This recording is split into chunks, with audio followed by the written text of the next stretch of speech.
இன்றைக்கு நம்ம என்ன பார்க்க போறோம் அப்படின்னா, தமிழ்நாட்டுல ரொம்ப பெரிய பிரச்சனையா போய்க்கிட்டு இருக்க. தமிழ்நாட்டுல இன்னைக்கு ரொம்ப பேசு பொருளா ஆகிட்டு இருக்க ஒரு மிகப்பெரிய பிரச்சனைய பத்தி தான் இன்னைக்கு நம்ம பேச போறோம். தேனி மாவட்டம் மேகமலையில இருக்கக்கூடிய கிட்டத்தட்ட 5600க்கும் மேற்பட்ட குடும்ப மக்கள் அந்த இடத்துல இருந்து வெளியேற்றப்பட இருக்காங்க. இத வந்து ஆகஸ்ட் 28ஆம் தேதிக்குள்ள முழுமையாக முடிக்கணும் அப்படின்னு உச்சநீதிமன்றமே உத்தரவு போட்டிருக்கு. ஒருவேளை அப்படி வெளியேற மறுக்கக்கூடிய மக்கள் வந்து ஒருவேளை வெளியேறுவதற்கு ஏதாவது பிரச்சனை ஏற்பட்டுச்சு அப்படின்னா, இந்தியாவினுடைய துணை ராணுவத்தையே நீங்க வந்து பயன்படுத்திக் கொள்ளக்கூடிய நிலைமை வரலாம் அப்படின்னு உச்சநீதிமன்றம் எச்சரிச்சிருக்கு, உத்தரவு பிறப்பிச்சிருக்கு. இந்த மக்கள் ஏன் அந்த இடத்த விட்டு வெளியேற்றப்படுகிறாங்க? அதுக்கான காரணம் என்ன? யார் பக்கம் நியாயம் இருக்குது? உச்சநீதிமன்றம் சொல்வது சரியா? இல்லையா? அப்படிங்கிறத இந்த காணொளியில விவாதிக்க போறோம். காணொளிய முழுமையாக பாருங்க. பல்வேறு நபர்கள் இது குறித்து காணொளி போட்டிருக்காங்க.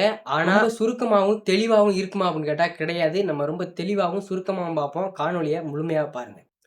இப்போ முதலாவதாக தெளிவா பார்க்கணும். அந்த மக்கள் எங்க வாழ்ந்துகிட்டு இருக்காங்க அப்படின்னு நம்ம பார்க்கணும். அந்த மக்கள் வாழக்கூடிய இடம் பார்த்தீங்கன்னா, தேனி மாவட்டம் ஆண்டிப்பட்டி வட்டத்துல வருசநாடு மேகமலை பகுதிகள்ல கிட்டத்தட்ட 98க்கும் மேற்பட்ட மலை கிராமங்கள், சின்ன சின்ன கிராமங்களா வச்சு அங்கேயே வேளாண்மை, அப்புறம் ஆடு மாடு வளர்த்தல், பயிரிடுதல் போன்றவை நெறைய செஞ்சுக்கிட்டு, அங்கவே வாழ்ந்துகிட்டு தங்களுக்கான பள்ளிக்கூடங்கள், அங்கேயே வழிபாட்டு தலங்கள் எல்லாம் வச்சுக்கிட்டு கிட்டத்தட்ட காலங்காலமாக அங்கேயே வாழ்ந்து கொண்டிருக்கக்கூடிய மக்கள் தான் அந்த வருசநாடு மலைப்பகுதியில, மேகமலை மலைப்பகுதியில வாழ்ந்துகிட்டு இருக்காங்க. இப்போ இந்த மக்கள் அங்க வனப்பகுதிய ஆக்கிரமிச்சு வாழ்ந்துகிட்டு இருக்காங்க அப்படின்னு ஜான் கென்னடியன் அப்படிங்கிறவரு வழக்கு தொடர்றாரு. ஒரு பொதுநல வழக்கு. அந்த வழக்கு விசாரிச்ச நீதிபதிகள் உடனடியாக அந்த வனப்பகுதியில் இருக்கக்கூடிய மக்கள் அந்த ஆக்கிரமிச்சிருக்க இடங்களை விட்டு உடனடியாக வெளியேற்றப்படணும் அப்படின்னு ஒரு உத்தரவு விடுறாங்க. ஏன் அப்படின்னா, அந்த மக்கள் வாழக்கூடிய வனப்பகுதியானது பாதுகாக்கப்பட்ட வனப்பகுதிக்குள்ள வருது. ஸ்ரீவில்லிபுத்தூர் புலிகள் சரணாலயத்துக்கு கீழ வருது அப்படின்னு சொல்றாங்க. உண்மை என்ன அப்படின்னா, ஸ்ரீவில்லிபுத்தூர் வந்து சாம்பல் நிற அணில்களுக்கான காப்பகமா இருந்துச்சு. இது 2021ல மேகமலையோடு இணைக்கப்பட்டு ஒட்டுமொத்தமாக புலிகள் காப்பகமாக இந்தியாவினுடைய 51வது புலிகள் காப்பகமாக ஸ்ரீவில்லிபுத்தூர் மேகமலை புலிகள் காப்பகம் அறிவிக்கப்படுது. இதற்கு பிறகுதான் அது பாதுகாக்கப்பட்ட வனப்பகுதியா இருக்குது. அதற்கு பிறகு மக்கள் அங்கிருந்து வெளியேற்றணுங்கிற எண்ணம் இந்த உச்சநீதிமன்றத்துக்கும், இந்த மனுதாரருக்கும் வருது. அதற்கு முன்பு இருந்து பல தலைமுறைகளாக அங்க மக்கள் வாழ்ந்துகிட்டு இருக்காங்க. அப்ப அந்த மக்கள் தங்களுடைய வாழ்வாதாரத்த விட்டுட்டு அந்த இடத்த விட்டு எப்படி வெளியேறுவாங்க? தமிழ்நாடு அரசு இதுல என்ன நிலைப்பாடு, என்ன முயற்சி எடுத்துச்சு அப்படின்னு கேட்டீங்கன்னா, என்ன நடவடிக்கை எடுத்துச்சு அப்படின்னு கேட்டீங்கன்னா, சட்டமன்றத்துல இது குறித்து கவன ஈர்ப்பு தீர்மானம் கொண்டு வரப்பட்டது.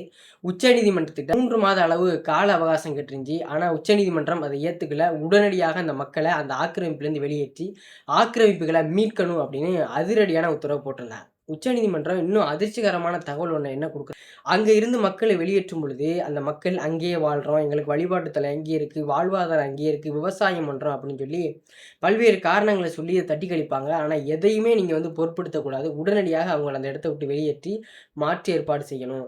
இல்ல வெளியேற்றும் பொழுது எதுவும் பிரச்சனைகள் ஏற்பட்டால் துணை ராணுவத்தை நீங்க பயன்படுத்திக் கொள்ளக்கூடிய நிலைமை ஏற்படும் அப்படின்னு உச்சநீதிமன்றமே சொல்லியிருக்கு.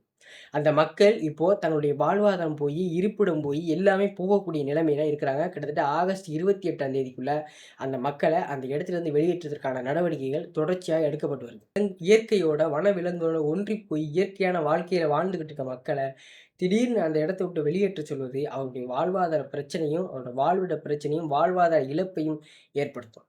மக்கள் மட்டும் தான் அங்க ஆக்கிரமிச்சிருக்காங்களா அப்படின்னு பார்த்தீங்கன்னா, பெரிய பெரிய கட்டமைப்புகள் அங்க ஆக்கிரமிச்சிருக்காங்க. அது எல்லாத்தையும் இடிச்சு, அகற்றி தரைமட்டமாக்கி, வனப்பகுதிய மீட்கணும் அப்படின்னு சொல்லியிருக்காங்க. அது மட்டும் இல்லாம அங்க மக்கள் பார்த்தீங்கன்னா, அதிகமா இலவம் பஞ்சு வந்து பயிரிட்டுருக்காங்க. அது எல்லாத்தையும் முழுமையாக அழிச்சு அந்த இடத்த அப்புறப்படுத்தணும். வனப்பகுதியை மீட்டெடுக்கணும் அப்படின்னு உயர்நீதிமன்ற நீதிபதிகள் அதிரடியான உத்தரவ போட்டிருக்காங்க. ரொம்ப பெரிய வீடியோவாக இல்லாம, சிறிய வீடியோவிலேயே இத நான் உங்களுக்கு விளக்கணும் அப்படிங்கிறதுக்காக தான் ரொம்ப சுருக்கி இந்த பதிவ உங்களுக்கு போட்டிருக்கேன். நன்றி.